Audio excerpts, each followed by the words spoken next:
If you scroll through YouTube right now, you'll find an ecosystem of highly specialized, incredibly strange content generating millions of dollars a year.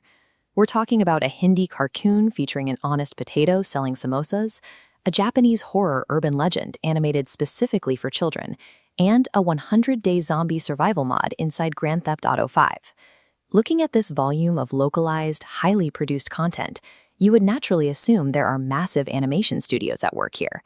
Rooms full of voice actors, writers, and editors spending months on a single video. But behind those hundreds of millions of views, there are rarely large production teams. In fact, behind the most profitable channels, the traditional creative process has been hollowed out, leaving machines to handle the bulk of the work. The internet has industrialized. What we used to call the creator economy has been replaced by a highly efficient, automated factory floor.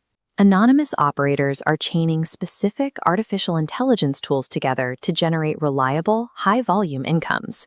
Complete beginners are clearing upwards of $5,000 a month. This system completely bypasses the need to put a human face on camera.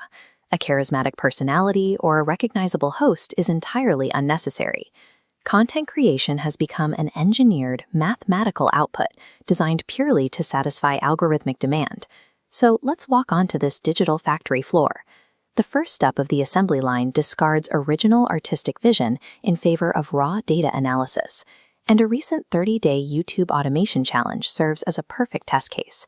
Instead of brainstorming a new idea, the creator simply identifies a proven, highly successful narrative structure, like a 26-second Minecraft animation that already has 80 million views. Then they execute a pivot.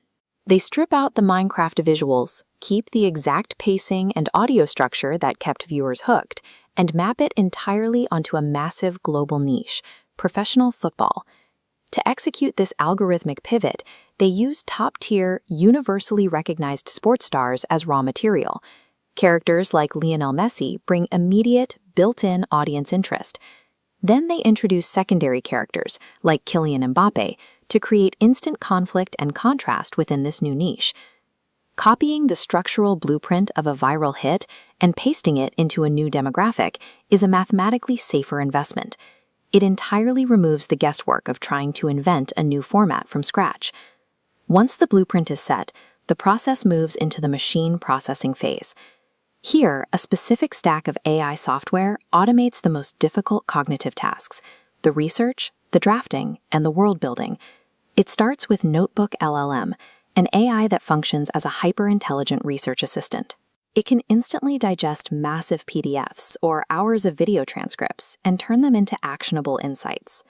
Next, the research gets handed to Claude AI, which acts as the factory's ghostwriter. By using highly specific prompt structures, creators command Claude to write scripts meticulously engineered for maximum viewer retention. For example, the prompting forces the inclusion of high-stakes mechanics. If it's writing a Grand Theft Auto zombie survival script, the AI knows to insert a sudden stamina drain or a desperate scramble for medical drops to keep the audience anxious and engaged. These large language models operate as the primary intellectual engines of the factory, entirely eliminating the friction and delay of human writer's block. The final stop on the assembly line is autonomous execution. This is where AI takes over anywhere from 70 to 95%. For the final output layer, creators deploy AI avatars. These are flawless, unaging digital influencers who never sleep, engineered specifically to sell e-commerce products to a global audience around the clock. Human involvement has been systematically extracted from the creative execution phase. The person who used to be an artist is now functioning entirely as a factory manager.